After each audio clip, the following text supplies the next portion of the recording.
হাবিলদার, তাহলে আমরা এখন কার কাছে জিজ্ঞাসাবাদ করার জন্য যাইতেছি? চাটনি মামার কাছে যাইতেছি স্যার। ওকে, ফাঁক ইউ। আরে স্যার, ওটা ফাঁক ইউ না, থ্যাংক ইউ হইব। আরে ওই হলো একই কথা, লো দিহি। স্যার, আমার একটা কথা কই। ওকে, বলো। আমি হইলেন এর মূর্খ সূর্খ মানুষ, ও তারপর বুঝতে চাকরিটা কেমনে পাইলেন?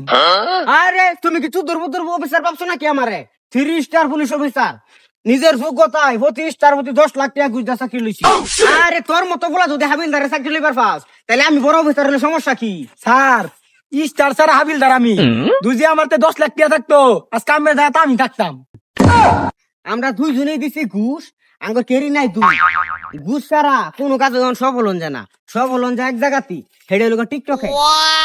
স্যার, টিকটকে ঘুষ না দিলেও মেধা ঠিকই লাগে। হ্যাঁ রে বেটা, মেধা তো আমার ভিতরে ভরপুর, দেখাইবাম নাকি তোরে? স্যার, তাহলে শুরু হয়ে যান।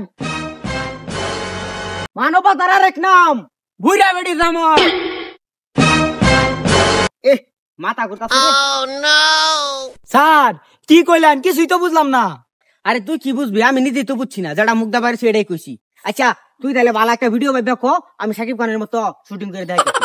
আচ্ছা স্যার, তাহলে ধরুন আমি নানির টাইম মামা বিস্কুট খাইবে লেগে ফার্স্টে আছে আইছু, আমি নানির টাইম মামা বিস্কুট খাইবে লেগে ফার্স্টে আছে, কিন্তু আমি দিত না, তাহলে আমি কি করবাই?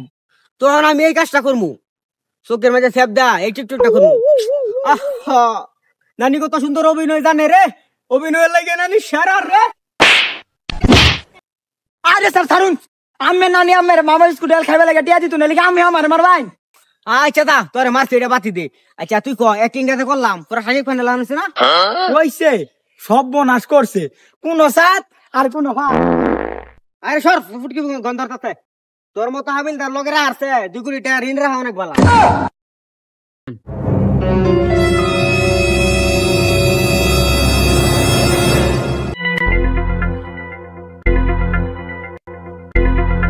স্যার, এই হইছে চাটনি মামা। এমপির ছেলের লগে তোমার কি সম্পর্ক ছিল? এমপির পোলা আমার ভাইয়ের বন্ধু আছিল। বুঝলাম না, প্রশ্ন করলাম ওরে, উত্তর দে তুই। তোর ভাইয়ের কি হয়েছে? তোর ভাইয়ের কথা কোনা? হা, ছাগল ঘাস খাই মাঠে আর ভাইয়া খালি মামা বিস্কুট চাটে, সবাই পায় বাইরে বয়, তাই চাটনি মামা কথা কম কয়। কিরে তোর ভাইয়ের কথা কম কে লিগা? তোর ভাইয়ের মুখ কি গন্ধ হরে?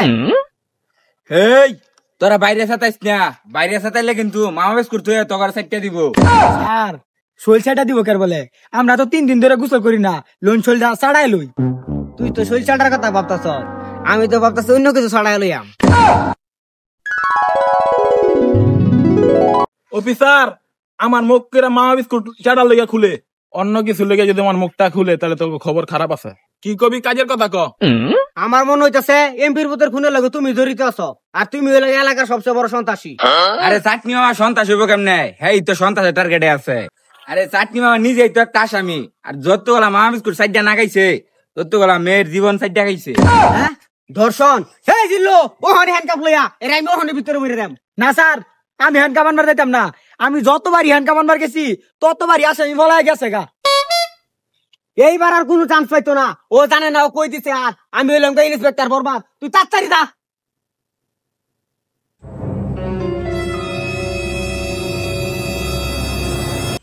সন্ত্রাসী গো রাতে তোরে বাঁচাই দেম, আর তোর দর্শনের মামলা খালাস করে দেম। কত দিবি? পুরা 5 দিমু। আরে চাটনি মামা, তোর এটা অনেক কঠিন মামলা, 5,000 হইতো না, পুরা 50,000 লাগবো। আরে আমি 5,000 কথা কইছি না, পুরা 5 লাখের কথা কইছি। আরে ডিল তাইলে ফাইনাল, টেহা লইয়া তো করে জানো থাকবার কইয়াম, ঠিক টাইমে হিরোই থাকবে। জিল্লো এবার আগে তোরা ফলা দা। পুরা 5 লাখ রে। স্যার, আসামি কই গেল? আরে হাবিলদার, তুমি আসলে একটা পাগলা। তুমি খালি আমার নিরপরাধ মানুষ ধরে বেলা গেল যাও। চাটনি মামা হইলো একটা নিরপরাধ মানুষ, একটা ছোট শিশু মানুষ। তার মা বাসার মাঝে ফিটার বানায় রাখছে, দুপুরে ফিটার খাইবো, এলিগে তার তাড়াতাড়ি ফাটাই দিছি। বুঝছি স্যার, যা কলা নেই জীবনে উপরে গেলে দিব না। আরে হাবিলদার, তুমি আমার মনের দুঃখ বুঝছো। লো তোমার থানার মধ্যে গিয়া গরুর দুধ একটা কফি বানায় খাওয়াই।